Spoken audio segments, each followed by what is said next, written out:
tout ce qui sort de son four est bien cuit. Mais que les gourmands se ravisent, cela ne se mange pas. Parfois j'ai de la boue, mais vraiment jusqu'aux oreilles. Je suis céramiste. Un jour, je campais en France, j'ai vu cette affiche-ci. Et j'étais assez curieuse, je suis allée voir de quoi il s'agissait.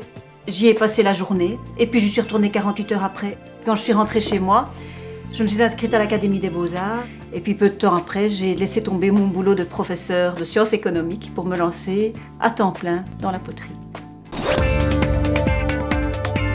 Alors en Belgique, pour se former, il y a soit la filière des académies des beaux-arts, il y a également toute la filière de formation privée. Alors ce sont des cours ou des stages chez des céramistes, chez des potiers. Maintenant, de manière plus générale, pour être artisan aujourd'hui, je pense qu'il ne suffit plus d'être très bon dans ce qu'on fait.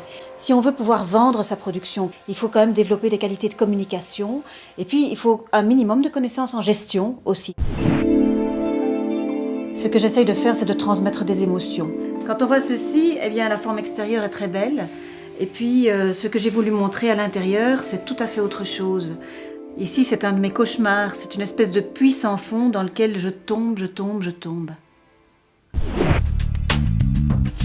Il y a une grosse partie de mon temps qui est occupée par les cours. Et alors, il y a une petite part de travail administratif. Et puis, la cerise sur le gâteau que je me garde vraiment pour moi, c'est minimum une journée par semaine de travail purement créatif. Et puis, pas mal de soirées. Et j'avoue que le week-end, je me trouve souvent dans mon atelier aussi. Mon métier, c'est ma vie.